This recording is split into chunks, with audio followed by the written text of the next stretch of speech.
shortages of irrigation water has seen many irrigators look at ways of increasing water use efficiency.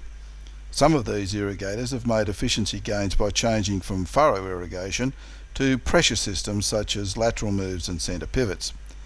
However, this does mean some changes in management. The biggest one is a thing called system capacity. The furrow irrigation systems normally have a very high system capacity, which means they can keep up with crop water demand very easily. The lateral move and centre pivot systems tend to not have a high system capacity because it costs a lot more to have a high system capacity. And the risk is that people will get a system that is too low in the system capacity and that won't be able to keep up with the crop in the peak of summer.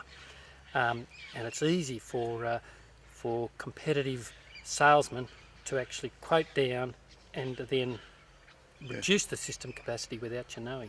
Okay, so how do they overcome that? How do irrigators overcome knowing what their capacity should be? They can work it out from weather data and what their crop water use is. They need to match their crop water use requirements. So if you know you've got 12 millimetres a day in that order crop water use, which you can know from your agronomy, then you can say to the designer or your salesperson that I want a system that will do me 12 millimetres per day, and they should be able to show you that it does by calculation and hopefully demonstrate it by a test.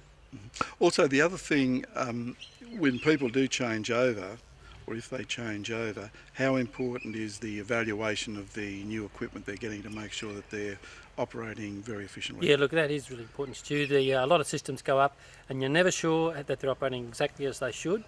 And unfortunately, over time, we've seen lots of even new systems where they're not operating anywhere near what the specifications are. So an evaluation is really important at the end of an installation.